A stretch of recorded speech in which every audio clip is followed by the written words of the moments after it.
Here gee jou krag om te vlieg soos 'n arend. Dit maak nie saak wat die omstandighede is, of hoe swak jy voel in jouself nie. God se krag verander jou in 'n arend.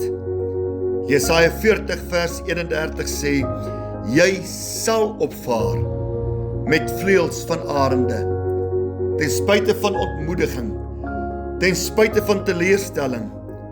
God se krag maak dit vir jou moontlik om hoog te vlieg soos 'n arend.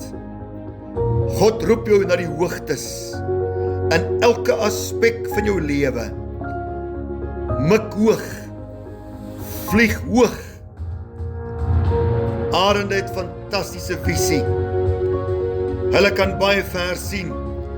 Handhaaf 'n visie vir jou lewe. Visie sien verre horisonne en verre destinasies. Moenie toelaat dat iets jou visie versteur nie.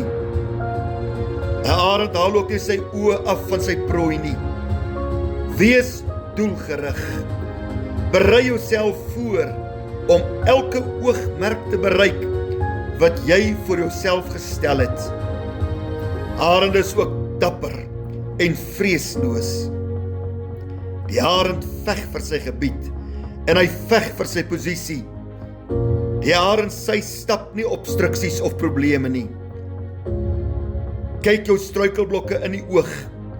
Konfronteer dit. Konfronteer dit met die geloof dat jy dit sal oorkom in Jesus naam. Arende skrik ook nie vir storms nie. Hy veg nie teen die wind nie. Nee, as die sterk winde waai, benut hy dit om hoër uit te styg. Storms sal jou sterk maak in hierdie lewe. Maak gebruik van die krag van die wind om hoër en verder te sweef. Hemelse Vader, ek bid U vandag, maak van ons arende, Here. Skenk ons die krag om met vleuels van arende hoog te vlieg, Vader, verby die bergtoppe, hoog verby die grootste probleme. Laat die krag van die Heilige Gees op ons rus.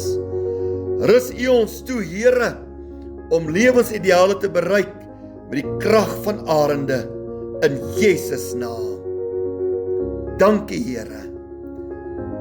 Amen.